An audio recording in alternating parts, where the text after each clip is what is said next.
Hair pack నేను అందుకే అసలు వేసుకోను. ఇంతకి రీజన్ ఏంటంటే, హెయిర్ ప్యాక్ పెట్టుకోవడం అంతా ఒక ఎత్తయితే, హెయిర్ ప్యాక్‌ని రిమూవ్ చేయాలంటే చాలా కష్టం. ఒక 4, 5 బకెట్ల వాటరే తలకు పట్టేసిద్ది. అందుకే ఈ మధ్య అసలు హెయిర్ ప్యాక్ పెట్టుకోవట్లేదులే కానీ, మీరు మాత్రం వీడియోకైతే లైక్ చేయండి. మీకోసమనే పెట్టుకున్నాను నిజం చెప్పాలంటే. ఇంక ఇప్పుడైతే నేను ఇంట్లో పనంతా చేసుకున్నాను. గిన్నెలు చాలా ఉన్నాయి చూసారు కదా! పిల్లల్ని స్కూల్‌కి పంపించిన తర్వాత హెయిర్ ప్యాక్ పెట్టుకొని, ఇంక నేనైతే గిన్నెలు తోముకున్నాను. అలాగే బట్టలు కూడా ఉతికేసి, ఇంకా హెయిర్ ప్యాక్ అయితే రిమూవ్ చేసుకుంటున్నాను బయటే. నల్ల టబ్ ఉంటది మా ఇంట్లో. దాని నిండా వాటర్ పట్టి ఇంక దాంట్లో పోయి తల ముంచాననమాట. ఇంకొక 5 నిమిషాలు ముంచిన తర్వాత ఇంక హెయిర్ ప్యాక్ మొత్తం కొంచెం మెత్తగా అయిపోయి ఆ వాటర్‌లోకొచ్చేసినాయి.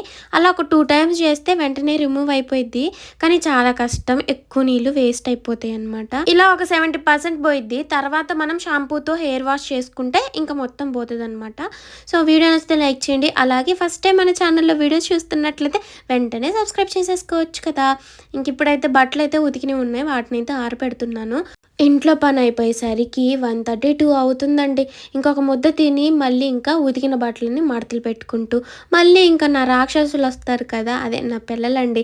మళ్ళీ రాక్షసులు అన్నావు ఏం చేయలక్క పిల్లల్ని పట్టుకొని అంత మాట అంటే, ముద్దుగా అనుకోరా చెప్పండి బుల్లి రాక్షసి అని, అందాల రాక్షసి అని.